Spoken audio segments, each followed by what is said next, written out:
अगर ऐतराज है इस जमाने को दो दीवानों के जीने से, अगर ऐतराज है इस जमाने को दो दीवानों के जीने से, तो ऐ खुदा हटा दे इस दिल का सिस्टम सीने से। Presented by Unique Music Director टुनटुन बाबू सलहा हाजीपुर वैशाली। Balaji recording studio Jadavpur.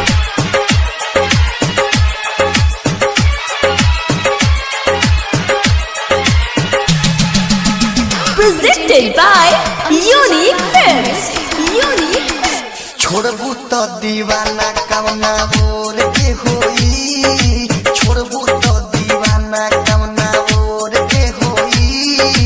आखिरी मिलन मोटा मोर के होई, आखिरी मिलन मोटा मोर के होई। हमर नहीं भइले तो तोर के होई, हमर नहीं भइले तो तोर के होई।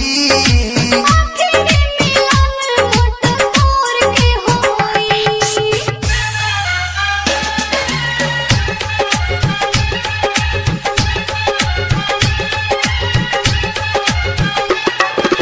म्यूजिक डायरेक्टर टुनटुन बाबू सलहा हाजीपुर वैशाली।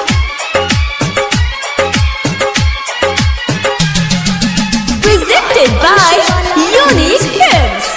Unique Films। जातो बारू ससुरा तो अब का हम आए। तू जदि कहबो त ससुरा हम जाए।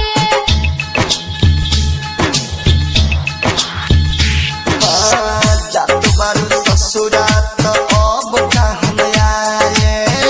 तू जदि कहबो त ससुरा हम जाए। आवो रोवा रोई गर जोर के होई, आवो रोवा रोई गर जोर के होई। आखिरी मिलन मोटा मोर के होई, आखिरी मिलन मोटा मोर के होई।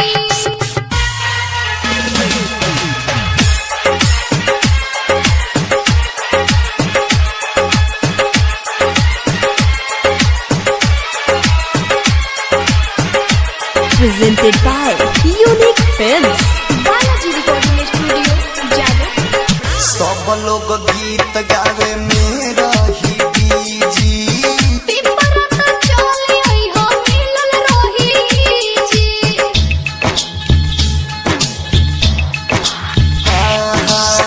सब लोग गीत गावे मेरा ही बीजी।